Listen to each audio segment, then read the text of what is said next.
Hey everyone, and welcome to The Explainer. Today, we're going to dive into a really powerful feature in Selenium 4 that honestly solves one of the most annoying problems in test automation. We're talking about relative locators. You know the feeling, right? We've all been there. You're just staring at the screen, maybe pulling your hair out a little, trying to write a selector for some element that seems like it was designed to be impossible to find. It's a massive headache for pretty much everyone in automation. And this whole challenge, this villain of our story, we call it the unfindable element. It's that one little piece of the user interface that loves to break your tests over and over and over again. So what's the real issue here? It's fragility, plain and simple. You spend all this time building what you think is a perfect test. You use a complex XPath, a clever CSS selector, and hey, it works for a while, until a developer makes one tiny little UI tweak. And then, poof, your test fails, and you're right back at square one, hunting for that element all over again. Okay, but what if there was a better way? What if we could approach this totally differently? Well, Selenium 4 gives us a new superpower to fight this exact problem: relative locators. And this is, seriously, a huge leap forward in how we can write our automation scripts. So what exactly are they? Well, to put it simply, relative locators let you find things based on where they are in relation to other, more stable elements. It's all about their position on the page. Location, location, location.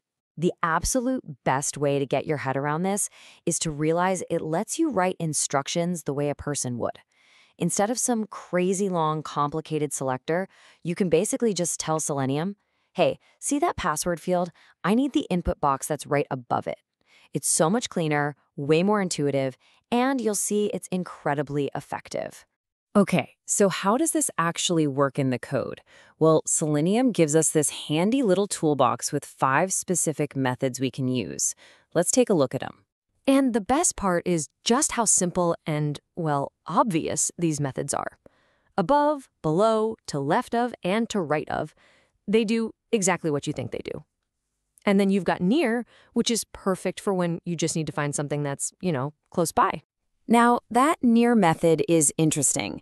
The key detail you gotta know is what near actually means to Selenium. By default, it's looking for an element within a 50-pixel radius of your anchor element. So it gives you a really precise, measurable way to define what close is on a web page. All right, Siri is great and all, but the best way to really understand this is to see it in action. So let's walk through a practical, real-world example. So picture this, a classic login form. The password field, it's great. It has a nice, stable ID we can always count on. But for our example, let's just pretend the username field above it is a ghost. No ID, no name, nothing stable to grab onto. Our mission is to type into that username field. The whole process is really just a simple 2-step dance. First, you grab your stable element, the one you can find easily. This becomes your anchor. Then, second, you use that anchor to find your target element using one of those relative methods. Easy. Okay, so step 1. This should look super familiar to you if you've done any Selenium. We just find the element with the ID password and we store it in a variable. This password element, that's our anchor. It's our North Star on the page, the one thing we can rely on. And now, this is where the magic happens. Look how clean this is. In one super readable line, we're just telling the driver, find an element that's an input tag, and it has to be above our password element. And once you find it, send the keys testing to it. Done. No crazy XPath, no brittle CSS selectors. Just simple, logical instructions. And what's so cool about this is just how versatile it is. We can use the exact same logic for other things. So here, we're finding the input tag that's below the password field, which in this case is the login button. And then we just chain a .click action to it. It finds the button, it clicks it. That's it. It's really that simple. So you might be thinking, wait a minute, how does Selenium actually know the visual layout of the page? How does it know what's above or below something else? It kind of feels like magic, right? But it's not. It's actually using some pretty standard web tech under the hood.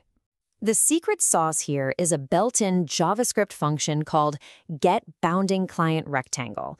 Basically, this function can return the exact size and position of any element on the page.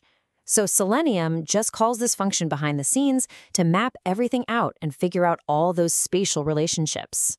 Pretty clever. All right, so let's recap the big takeaways here. Relative locators are a lifesaver when you're stuck without a stable ID. You've got 5 simple, intuitive methods to work with: above, below, to left of, to right of, and near. Using them makes your scripts more readable and, most importantly, way more resilient to UI changes. And I want to be clear, this isn't just some minor update. This is a fundamentally better, more robust way to write your automation in Selenium 4. So, I'll leave you with this question to chew on. As the web keeps getting more and more dynamic, with layouts that shift and change all the time, are these relative locators going to move from being just a helpful tool to becoming the new standard for reliable test automation? Something to think about, right?